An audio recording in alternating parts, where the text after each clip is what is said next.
So I get a lot of questions as to how having a strong why in the workplace is helpful to the energy that you bring to the workplace. And that's a very, very good question, because I say your why is the fuel to the reason why you do anything. You know, we have those 5 W's: the who, the what, the where, the when, the why, and then the how, you know. So the why is what really makes you do anything that you do and do it well. That why. Simon Sinek says, start with why, you know, because it's a concept that emphasizes that people or organizations focus on why they do what they do rather than just what they do. So you want to see the why. Now, when I started this, my growth journey, and I used to hear people say, why? Why do you want to heal?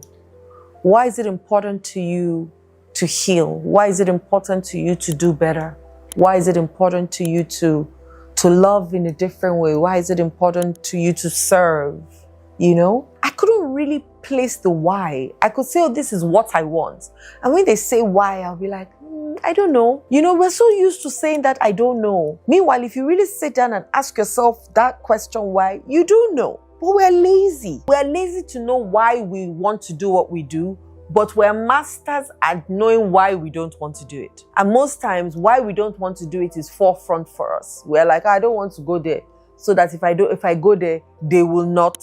We're so used to saying what we don't want, but we're saying now that you should switch your why to only what you want. Because when you know the reason why you want to achieve what you want to achieve, then and then only would you be able to show up with that level of excellence. Let me put it that way. So imagine you sit down and you say, okay, I want to be, for example, some people say, one of the things I say is, I want to raise 10 billion wholesome, healthy human beings all over the world who are living a life of meaning and purpose. When I asked myself why, and you know, people stop at the first why. I learned from Dean Graziosi that you don't stop at the first why. You go deeper and deeper and deeper until you touch your heart's response to why. The first one most times is your head, oh, because I want to help people. It's not enough. Why do you want to help people? And I've put so many people on the spot before asking them these questions, and they're unable to answer. Why do you want to? You just say, oh, because I love people. That's not enough. Why do you love people? Oh, because I want to see people happy. And when I see people happy, it makes me happy. What is it that makes you happy about how other people are happy? Then you start to go down. When I did a 7-level deep why, I found out that the reason why I want to raise healthy people and wholesome people and people who are living a life of meaning and purpose was because I didn't have that life. I didn't grow up believing that I was wholesome or healthy and I was living a meaningful life. I just went with the crowd. I was drifting away in the world. And Outwitting the Devil Says, the book by Napoleon Hill, says 97% of the people are drifters, or 98%, only 2% dream, right? And that dream is from your why, because you are thinking, I can do this. And what's that why? The reason why I want to do this is because I will make one other girl happy. Why do you need to know your why? Because when the wahala comes, because it will come, when the storms come, your why, the more grounded you are in your why, is the equivalent of the stronger and the resilient you will be.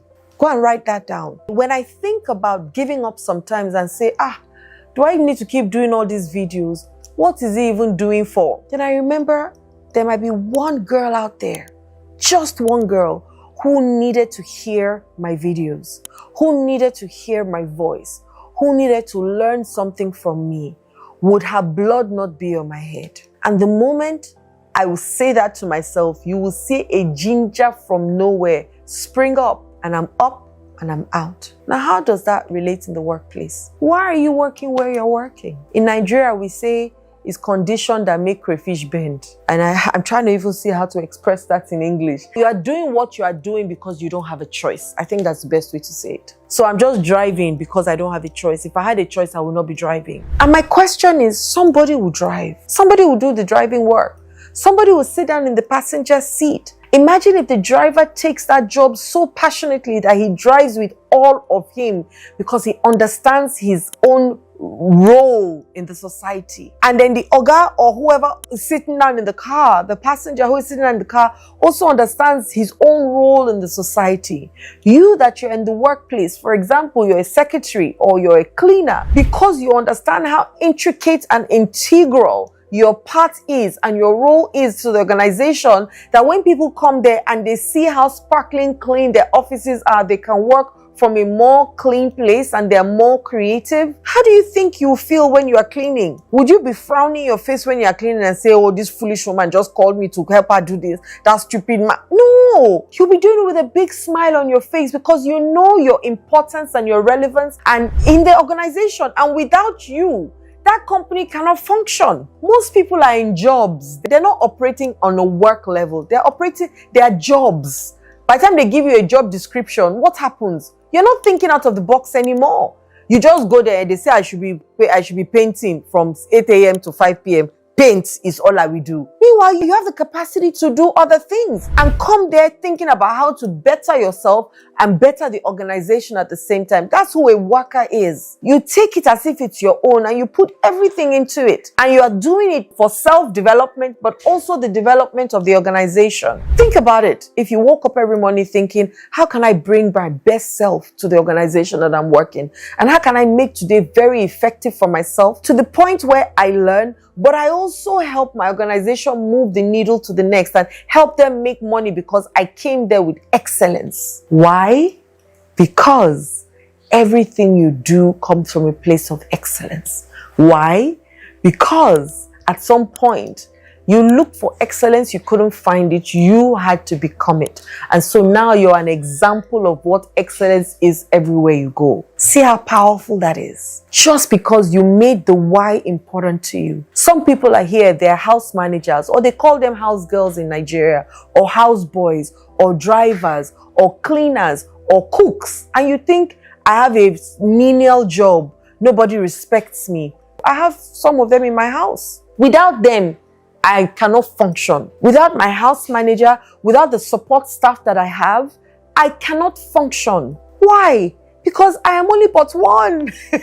I will go to the office, I will work, I will do my private business, I will write books, I will create courses, and I also have to live and love myself and enjoy my life. So I need support. I need them. So they're just as integral to my life as I am to their life. Because yes, I pay them a salary. However, if I didn't have them, I would not be able to do some of the things that I'm doing, i.e. sitting down in front of this camera and speaking to you. So how do you look at yourself? And why do you choose to look at yourself that way in whatever role you play?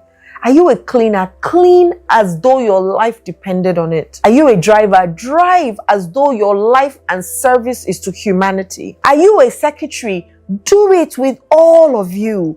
Are you a boss? Same thing. Be a leader that people look up to, that are happy to work under because you exude excellence. Be that person. You admire some people and say, oh, I wish I was like that person. You can be like that person or even better just by changing your mindset and understanding that your why is what will guide you to doing what you need to do. Some people are just working for a paycheck, but some people are working for an impact. Be the person that works for impact, not just for paycheck. Be the person that works even if you have to leave that place, they will say, I cannot find anybody like Adeola. It will be so difficult to replace you. That's the person you want to be like. Where they will search, they will even know that as you leave, we cannot find anybody that can replace you. However, we're happy to let you go because you need to grow. Be that person. When they ask you to do something, go an extra mile. Don't say, they only asked me to do X, Y, Z. That's what I'm going to do. Sometimes you even make suggestions. Your bosses may say no. So make another suggestion. Make another suggestion. If they say no again, make another one. Because the truth is, they're not going to take your suggestions all the time. It's not going to happen all the time. But keep keep growing yourself. Keep being that person of value, whereby in meetings you raise up your hand and say, I want to give my own points. Even as a cleaner, I remember listening to something where they said, whether it was in Coke or in Guinness, one of those organizations, the cleaner gave them such a brilliant idea that made them do something so phenomenal. And it took the company to the next level. Why? Because the cleaner was bold enough to say, I've got a suggestion. And everybody else too was bold enough to listen to her and understand that she was an integral part of the organization. What role are you playing today? It doesn't even matter. Even if it's a job that you wish you had something else, why not do the one that you have in your hand excellently? And then start to prepare yourself for the next one, because the same you will not bag a better job because your mind is already in a whack place. But if you had a great mindset, an optimistic, open mindset, when people say, oh, let's go this way, you say, let's try it. Let's try it. Sometimes in my workplace, I'll say, let's give it a try. What's the worst that will happen? We won't get it, or we will get it. But at least we gave it a shot. We gave it a try. You want to do the same thing as well. Okay? I just want you to know that you need to try these things out. You will see how your life will change. Love and light. My name is Adeola.